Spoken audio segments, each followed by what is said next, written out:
Greetings, my peeps, and welcome to the All Things Basketball Podcast with your boy GD. In this episode, we'll be going through the free agency period still, some moves that's being made, some contract extensions, big ones. And then also, guys, we'll talk about LeBron and all that's going on in LA. And also, I had to get into this. RG3, I'm coming for you. So just sit back, relax, and enjoy the show.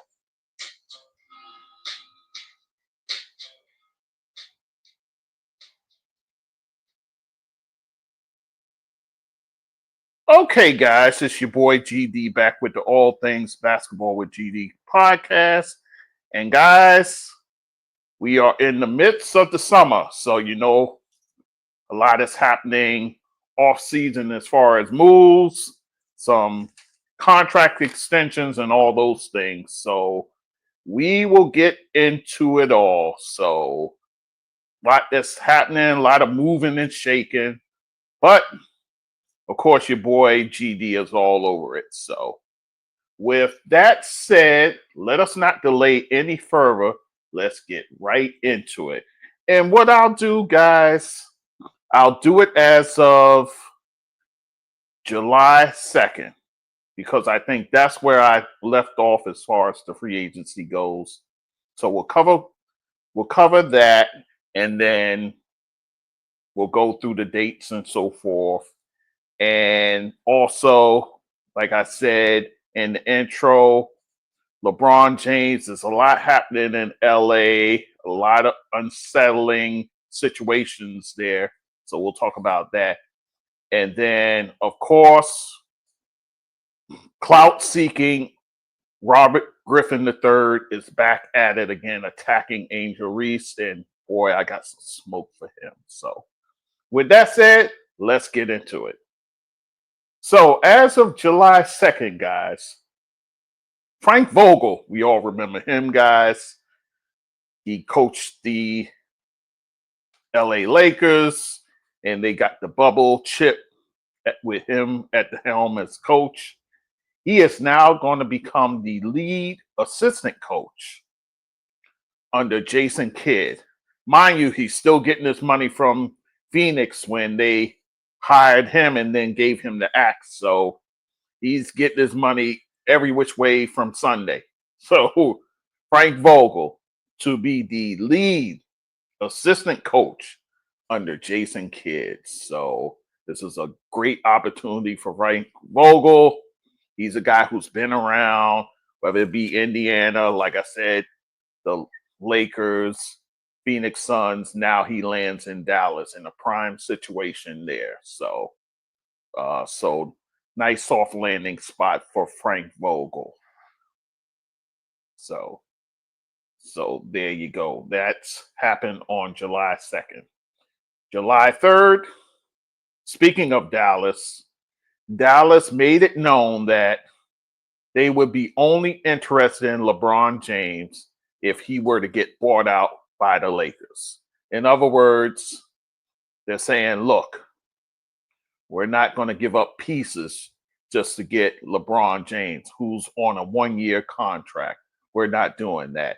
And that's the wise business move to do it that way. So kudos to Dallas management for coming to that realization. So, the embattled Nico Harrison,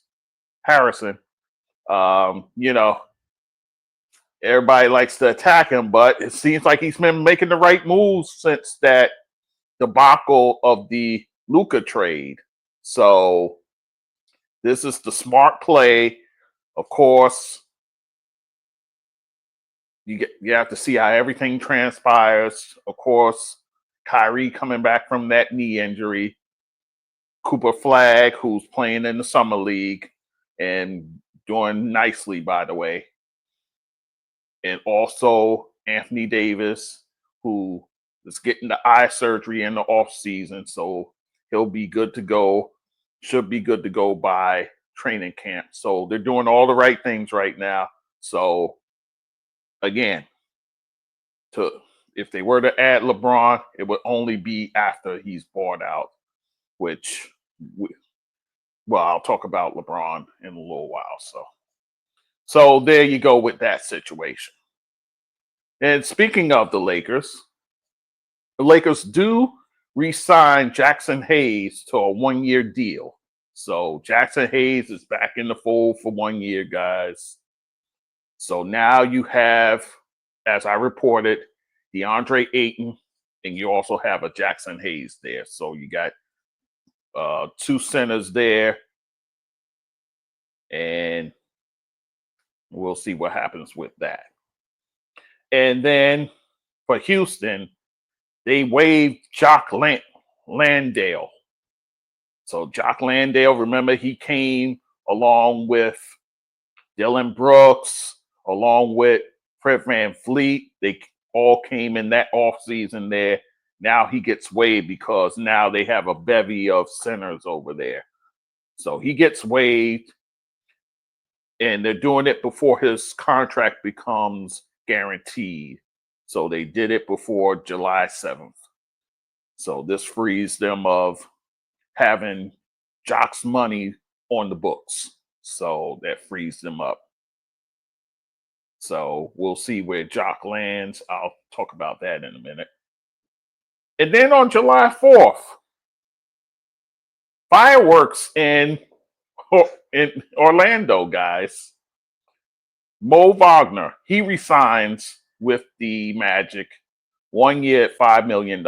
So remember, I had mentioned him as a possible guy who could go over to Indiana now that they lost Miles Turner. So you're bringing a guy like Mo Wagner, who's a pretty good player, but that's not to be, guys. He stays in Orlando, and rightfully so, because you have the tandem of him, Wendell Carter Jr., who always seems to sustain an injury somewhere throughout the season. So having Mo Wagner there, of course, his brother is Franz Wagner.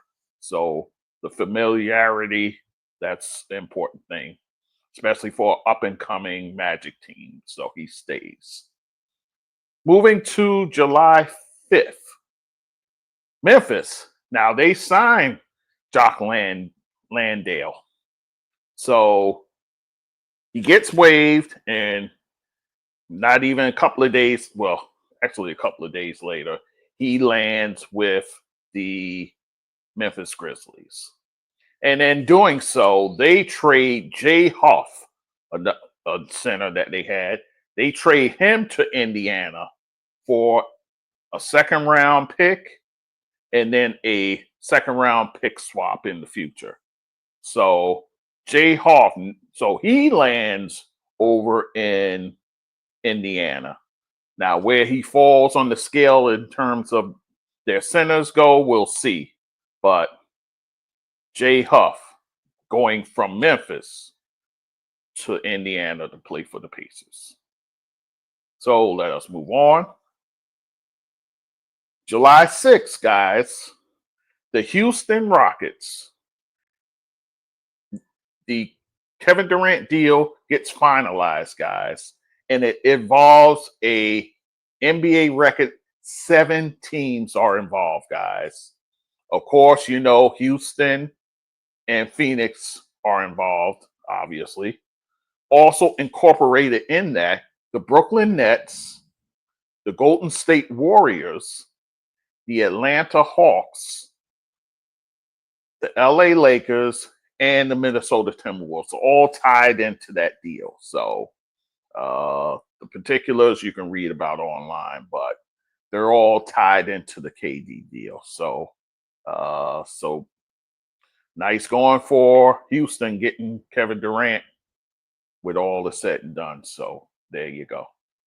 And then for the Milwaukee Bucks, they signed Ryan Rollins, who actually played very well in the absence of Dame Lillard. So they signed a young kid to a 3-year deal, $12 million, not breaking the bank here. A solid player who fits in their rotation. So he's he'll be a part of that, guys. So Ryan Rollins staying with the Milwaukee Bucks. And then on the same day, the Denver Nuggets, they tell Jonas Valanciunas that they expect him to fulfill his contract and to join them as far as joining the Denver Nuggets. So, guys, there was a big to-do about him possibly joining. A team from Greece reached out to him with a pretty lucrative deal about joining their team, and he was kind of listening to it, but Denver management said, you're under contract with us. So there's that. And then eventually, of course, the deal gets finalized. So Valanciunas can't made it known that he will honor his contract and he'll go to the Denver Nuggets as of now. So we'll keep a close eye on that situation. Let us continue. July 7th, you got a 3-team deal that's went down, guys. The Miami Heat are receiving Norman Powell. Norman Powell, who played for the LA Clippers, he is now headed to Miami. And for the Clippers, they receive John Collins of the Utah Jazz, and then going to Utah, Kevin Love, Kyle Anderson, sorry about that, and a 2027 second-round pick that belongs to the Clippers. So Norman Powell, who was coming on, guys, he had a fine season for them last year. A lot of people said he should have made the All-Star team. I was one of them. And I also thought he would be in the running for most improved player. That didn't come to fruition. But he had a fine season last season. Now he's headed to Miami. So Miami's getting a scoring machine in Powell, something that they need, especially losing the likes of a Duncan Robinson. And then also you lost Jimmy Butler back in the trade deadline in the past season. So you get some offensive punch in Norman Powell, and they definitely need that because, you need some scoring outside of Tyler Hero and Bam Adebayo. So he'll be a nice fit there. John Collins going to the Clippers. They did need some size, so they're getting some good size in John Collins. He could go back to his power forward position, playing next to Ivica Zubac. So nice move there for the Clippers.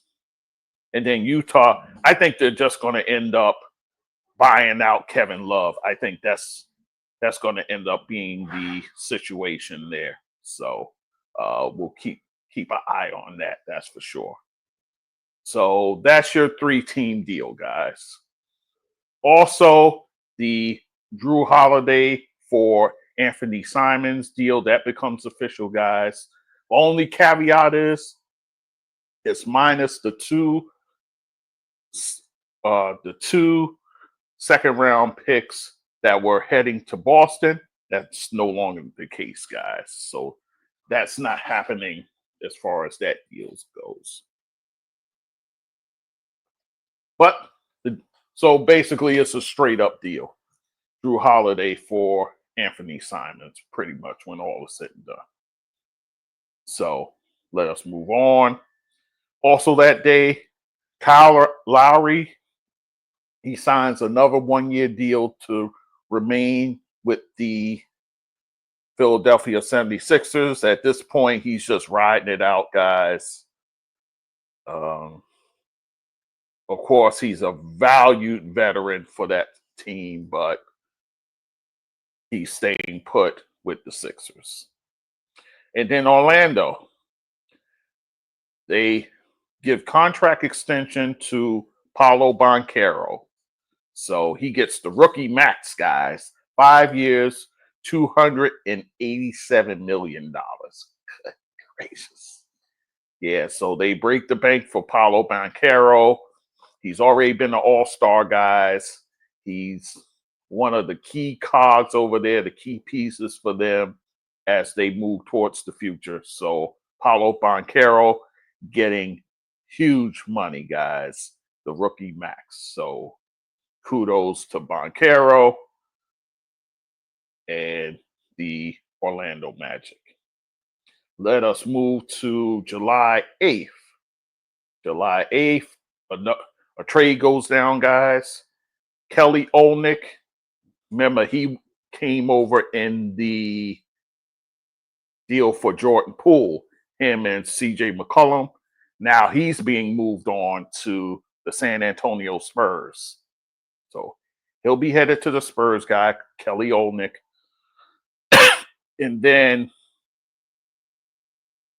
for Washington, they're getting in his place Malachi Branham, forward for the Washington Wizards, along with Blake Wesley in a 2026 second-round pick, guys. So Kelly Olynyk, another big there. You can always use that, especially you lost one of your bigs. He ended up going to, I want to say it was Sacramento. I have to check my notes, but yeah. Sandro, I believe, he was on the move, guys. And he ends up going to Toronto, to the Toronto Raptors. So you needed a big in there. So you bring in Kelly Olynyk, a guy who can play the 4, he can play the 5. You could play him next to Wemby, you could play him next to Zach Collins, whoever. So it'll be a nice fit there for them. And then this is kind of big news, guys, under the radar, so to speak. The Denver Nuggets, from what they're told, Nikola Jokic and his camp, they're delaying contract extension talks until next summer. So it's basically, here's the deal. The Joker wants to see what Denver does. I mean, they did make some moves in the offseason there, bringing back Bruce Brown, trading for a young forward and Cam Johnson. So I think Jokic wanted to see what the lay of the land, if you will, as far as the franchise goes. And then remember, too, they fired his favorite coach and Mike Malone. So I think he wants to take a wait and see approach as far as that goes. But I would keep a close eye on that situation, guys. I think this is something where this could be major, guys. So keep an eye on that. And then July 9th, guys, the Oklahoma City Thunder. Here's what they do. They sign amongst their big 3, they signed 2 of the 3 to, they signed all 3 to contract extensions. It's just on this day, they end up, hang on.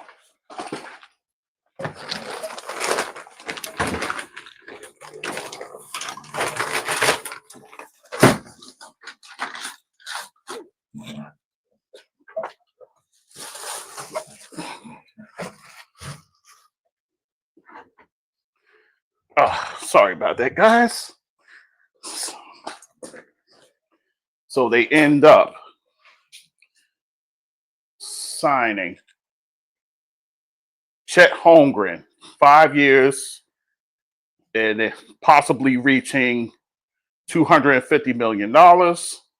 And then Jalen Williams, 5-year deal, the rookie max, both rookie maxes pretty much.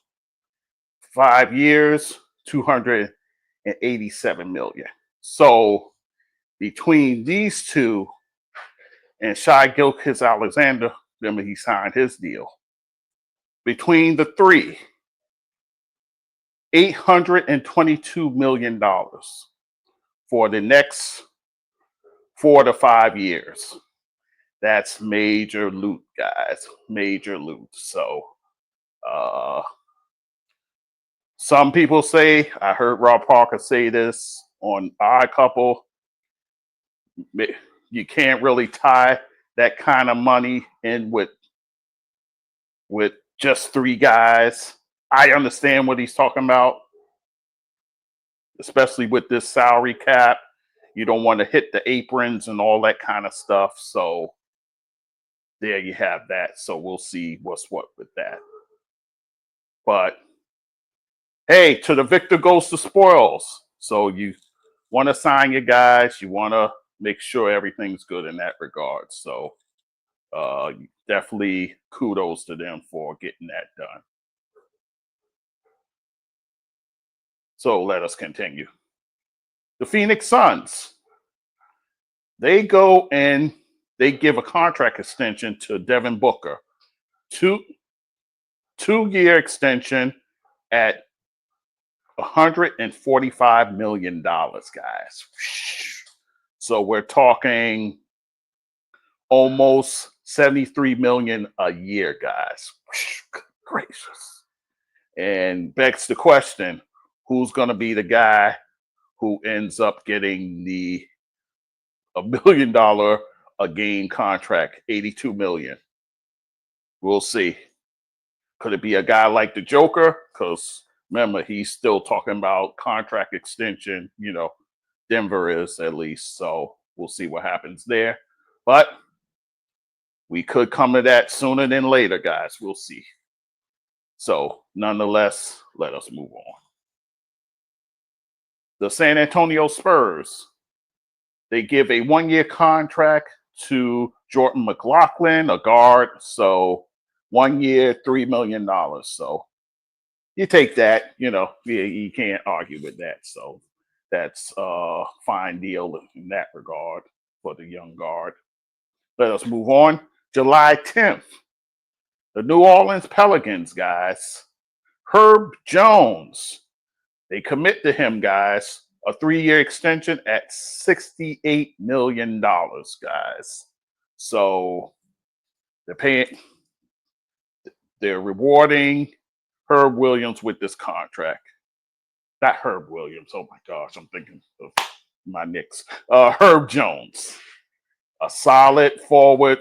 He could play the 3. He could play the 4. They were even playing him at the 5 this year. So he's a guy, two-way player. He's very good defender, guys. So they reward him with such. So kudos to Herb Williams for getting the extension. All right. So with that said, a couple of more things, and then we'll talk about LeBron, and then the other thing I wanted to talk about. Cleveland. They give to President Koby Altman and his staff contract extensions that will extend 2000.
Became president in 2022. So kudos to Koby Altman and that staff over there.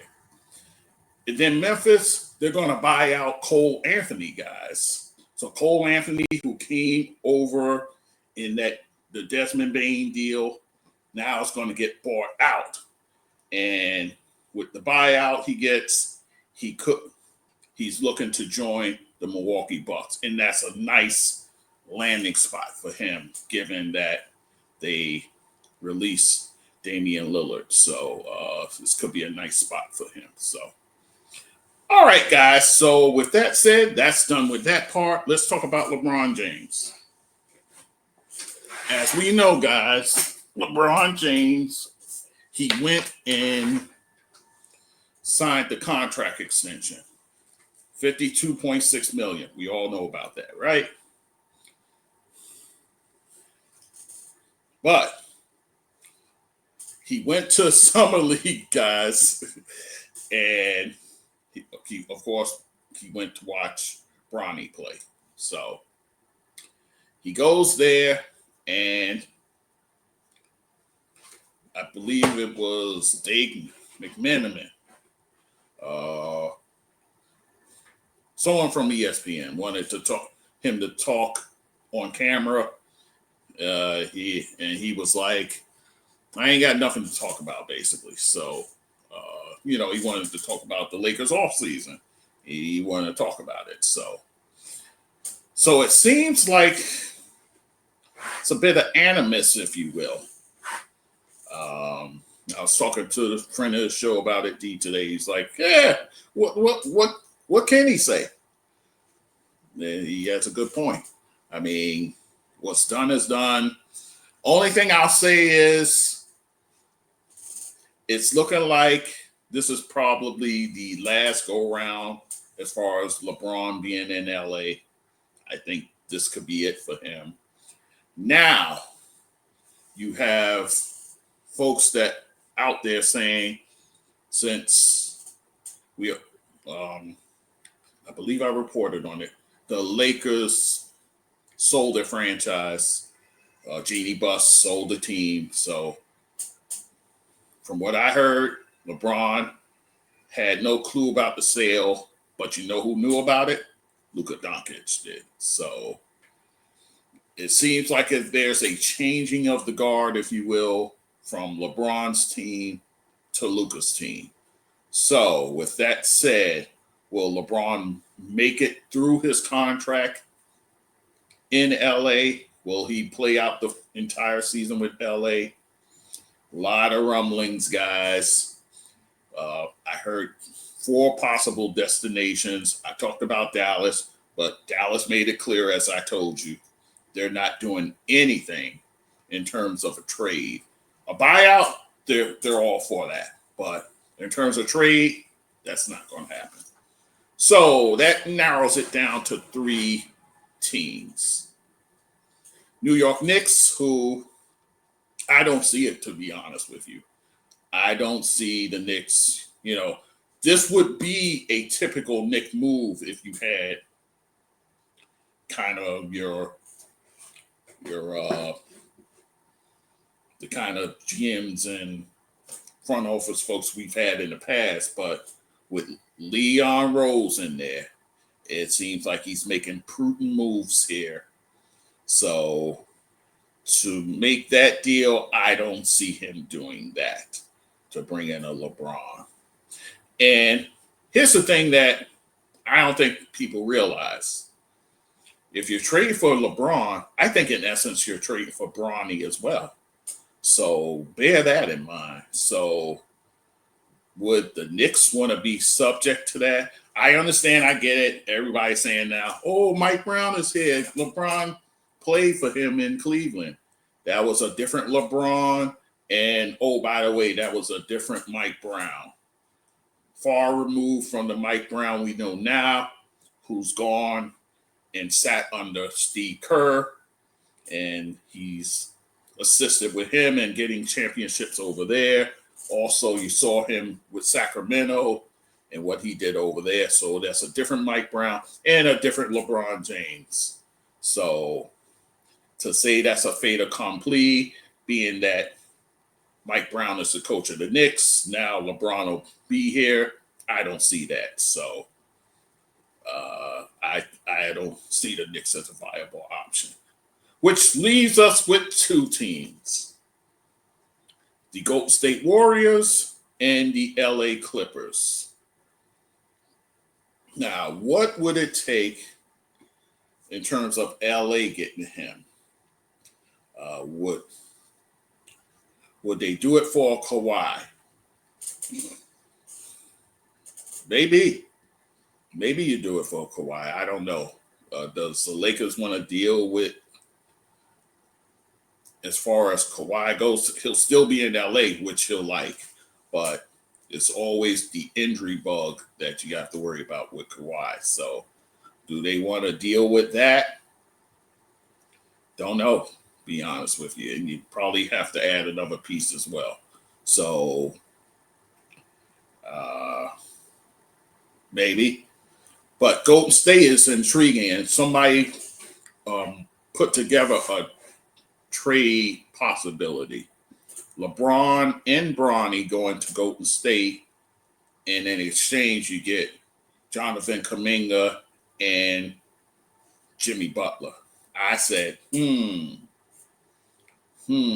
that's an interesting trade there. Mind you could play Kuminga at the power. You could play both of them at your forward positions, both of those guys.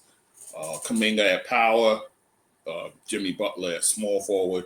You can do that. So that kind of works. But bringing in a LeBron and then also too a Bronny, where I don't believe they've re-signed Gary Payton II. Could he be that type to come in there and play behind Steph Curry, play behind Brandon Podensky? Possibly so. So, and looks like Bronny's game has improved. He's been in summer league and he's looking like, his game is starting to grow. So we'll see what happens there. But yeah, so that's your possibilities there. Will it happen? Who knows? But the LeBron situation this season is going to be very intriguing, guys. So, of course, every media outlet's going to be keeping an eye on it. So, and if anything comes to fruition, of course, I'll let you know. So there's that. All right, guys. So that is it for that. And then there's one last thing. Robert Griffin III. This guy is unbelievable. He's relentless. So, Angel Reese, she's on the cover of, she's going to be on the cover of NBA 2K for the 2026 edition. So kudos to her. She's been playing well. She's been balling out right now. So she's one of the recognizable faces in the WNBA. Last year, they had Aja Wilson on there. So this year, they're going with Angel Reese. So kudos to her for that. So you would think this would be a time of celebration. You think this would be a time of, her receiving her flowers, and all that comes with it. No, you get clout chasers like Robert Griffin III to come and he retweets a racist photo that's mocking the cover of the NBA 2K with Angel Reese on it. For this guy, he's a low-level person. He barely has followers, but you, RJ3, with millions of followers, you're going to retweet. I can never say it, but you're going to retweet this crap? Really? That's what we doing? So, along with that, here's what he said. I want to read what he said in terms of that go. And of course, he's been getting dragged through the coals. So here is what he said. All right, this has got to stop. There is no place for racism in this world. Whether you like a player or not, Angel Reese should never be called or depicted as the thing that was on that photo. I'm not even going to repeat it. I've been quiet on the Angel Reese front because she shared a video that aided in my wife, kids, and family and friends receiving death threats. Threats of physical harm to my family and friends, and threats of sexual violence to my children on social media and beyond. So here we go, him playing the victim now. Now, this probably, I don't condone stuff like that, but maybe RJ3 or RG3, maybe, just maybe, this wouldn't have happened if you didn't start running your mouth about her. I'm just saying. So let's continue. That will never be okay with me. I never attacked her or her family when I stated and backed up with clear basketball evidence that Angel Reese hates Caitlin Clark. It's sports. Everybody won't like each other. Here's the problem. You have made this assumption. Person from not in the situation, you've made this assumption and has declared it as fact.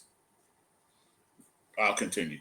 People in Angel's circle called me and told me I was right, and Angel has grown to hate Caitlin Clark because of the media always asking her about Caitlin and being constantly compared to her.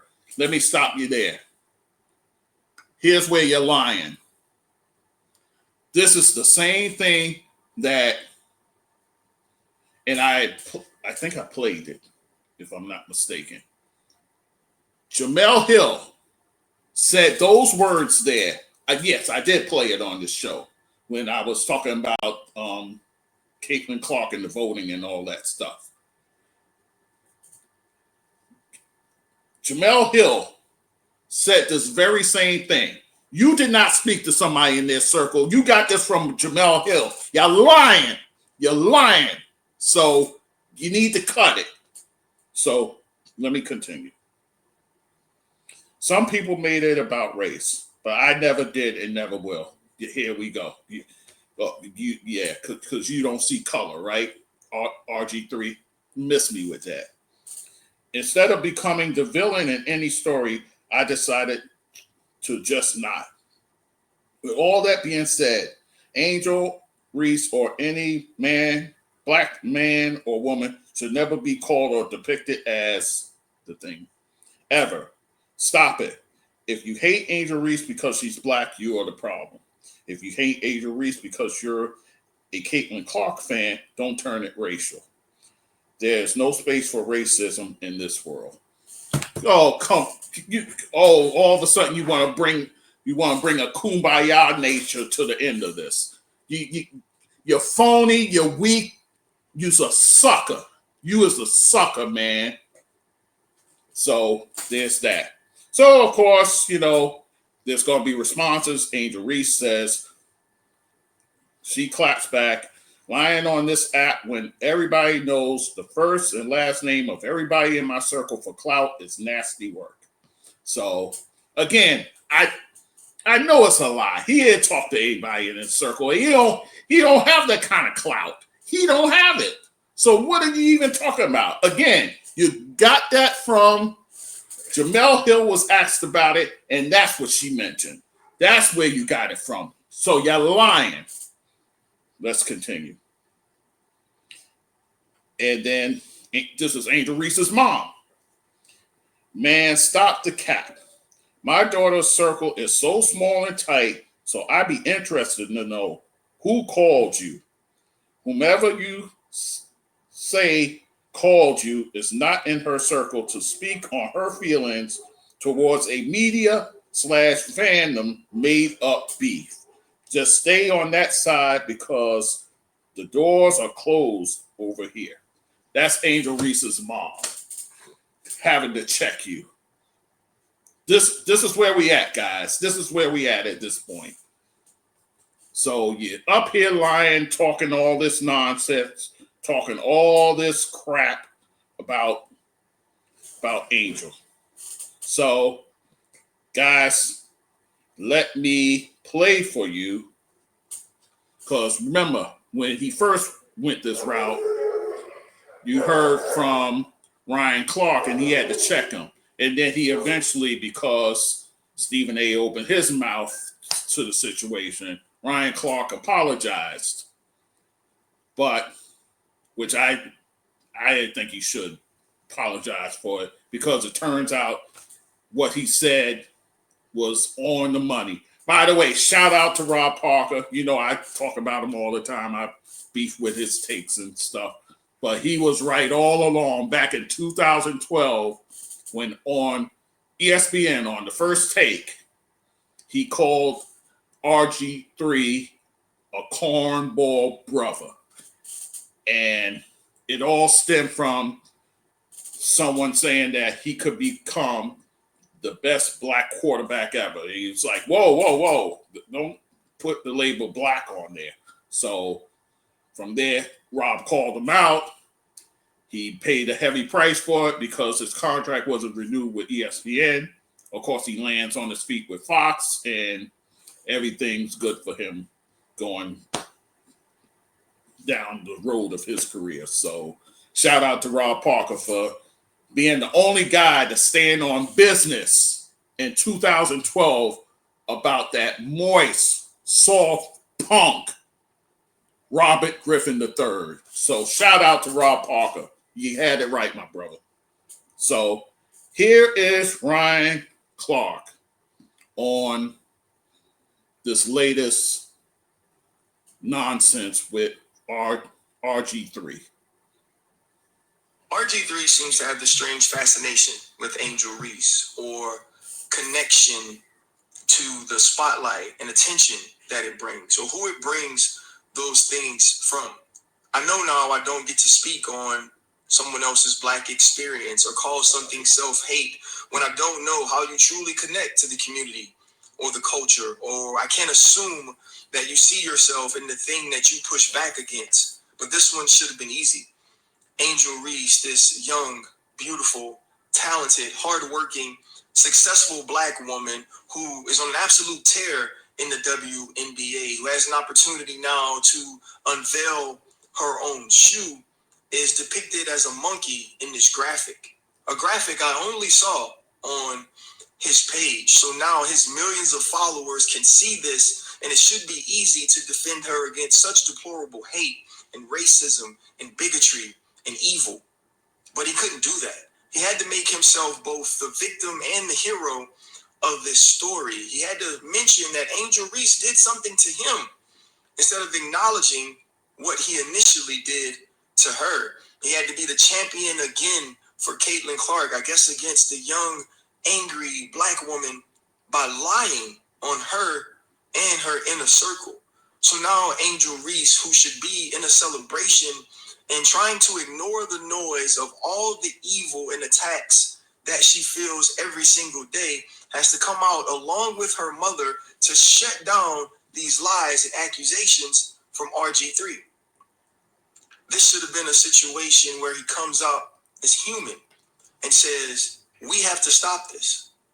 Because by his own admission, he says, if you don't support people that don't look like you, then you're a part of the problem. Let me be clear. If you never support people that look like you, you are also a part of the problem. God made us with the responsibility for inclusion and compassion and empathy and love for all people. We also have that same responsibility for our people. I know people were mad that I apologized for my initial statements, but I wanted to make sure people had clarity about what I was saying. But while we're on apologies, we all owe Rob Parker an apology, because though he was early, he was right about RG3.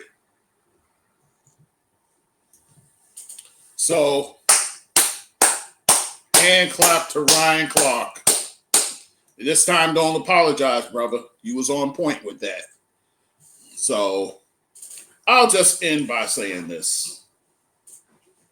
Angel Reese has enough to deal with, guys. I'm on the socials all the time, and I see it.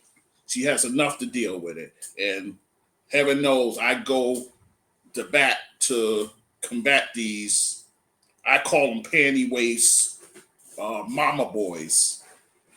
Moist, butter soft suckers that stuck in their grandma's basement with Cheeto dust on their hands. That's the kind of guys who get the Twitter fingers and talking about her.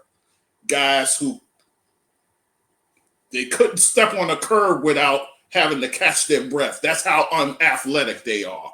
The soft weasels I go against just to bring light to this young lady, because you got these fools out there already. And now to bring, and you already got idiots like Dave Portnoy, that moron. So now add to that this guy, Robert Griffin III, coming back around again on this nonsense. Like, you're really searching. You're really searching for that bag. I know the kind of bag you're looking for. A sellout bag. That's what you're trying to get, a sellout bag. And it ain't going down like that. It ain't going down like that. You're a punk. You are a punk. What are you now, 30-something? You got to be past your mid-30s, approaching 40, going after a 23-year-old. You are weak, man. You are weak and need to be called out, and I'm doing it.